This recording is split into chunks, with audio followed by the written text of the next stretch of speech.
Afternoon, everybody. Sam Romeo here again, Aullwood Environmental Educator. Today, it's a cool spring day, but the sun's out, and I figured, why not go on a little creek walk? I have my underwater camera that I'll be using, so hopefully we get some good footage, but we'll see what we can find. So I found one of my favorite things in the creek, right there. So there's a nice stonefly. Now, let's set this down. You may think this right here is just a pile of rocks, but this is actually a case for a caddisfly. What they'll actually do is glue pretty much these stones and twigs and other things together. So you can see I'm kind of touching it a little bit. It's not really moving. So they actually kind of create this little armor casing for them for protection. So once again, that is a caddisfly egg sac. Let's try to get it in the sun. There we go. See, it's nice and firm. Now, you may not think that there's much life in creeks, but whenever you flip over a rock, you'll notice that there actually is a lot that's crawling around down there. All these different macroinvertebrates. Stonefly, damselflies, caddisflies, mayfly nymphs.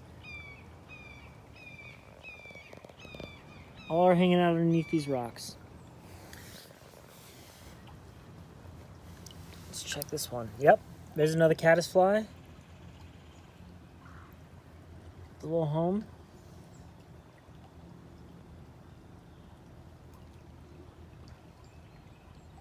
Oops.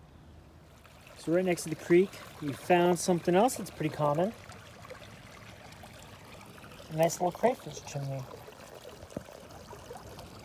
A little bit more stones. People usually see these and think they're a snake hole or something, but if you would think about it, you think a snake can dig a hole with just his mouth or just his head? No. These crayfish chimneys, just little excavations that they make, usually near a body of water. I've even found them, 30, 40 yards away from a body of water too, so. But it's about that time. We're gonna start seeing a lot of these pop up, usually in clay, softer soils.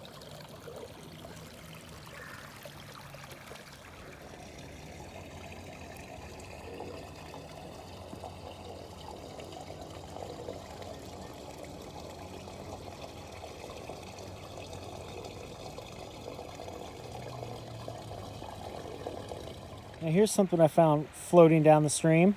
Yes, it's alive. This is a cranefly larva.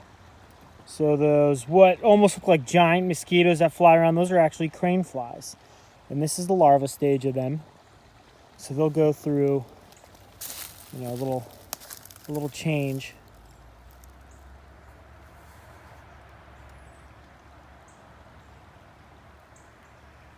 So the first body of water we're going to be exploring is Wiles Creek, which is the creek that runs through Aullwood's property. It starts up in Paul Newt Prairie, which is essentially acts as the filter, and then it starts to run through here. We also have a naturally spring-fed area that starts up the farm that feeds into this stream. So we do have a couple other little hierarchy streams that come feed into this one, but this is exceptional water. It is very cold water, which is great because the colder the water, the more oxygen the water can hold. So that means more oxygen for a lot of fish, a lot of different species of macroinvertebrates and salamanders. Some of the macroinvertebrates and things that we'll be looking for can be used to gauge the quality of the water. So we consider macroinvertebrates, which are tiny little bugs that you might find in the creek, we consider those what we call biological indicators. So depending on the species of fish, the species of macroinvertebrates you find in your creek or your pond can really give you a better understanding of the quality of water that is there. So hopefully when we go through today, we'll find some cool stuff. So here's a water strider, very common, child favorite to catch. But one of my favorite things about them is you can actually see the shadows in the water. You see those little circles kind of underneath the water floating around in the shallows.